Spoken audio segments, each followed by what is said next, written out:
Прывітанне, сябры!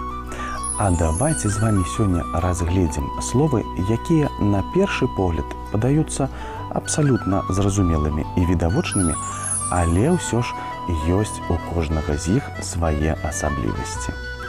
А словы гэтыя смак, прысмак і прысмакі. Са смакам сапраўды ўсё зразумела і відавочна, а смак тычыцца ў адносінах да прадуктаў харчавання. І ён можа, як вы разумееце, як ведаеце, быць абсалютна розным. І кіслым, і горкім, і салодкім, і пікантным.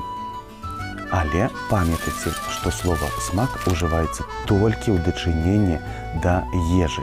Калі вы хочаце сказаць, што ў чалавека хорошы вкус, напрыклад, у адзенні, то трэба ўжываць слова «густ».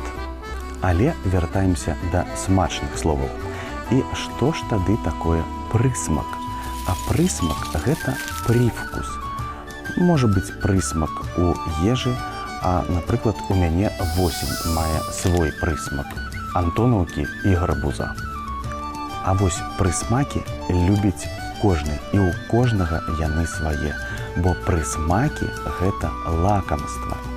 Прысмакамі, дарэчы, называюць не толькі салодкія вырабы, але да іх яшчэ адносяць і разнасолы, а таксама прысмакамі называюць прыправы.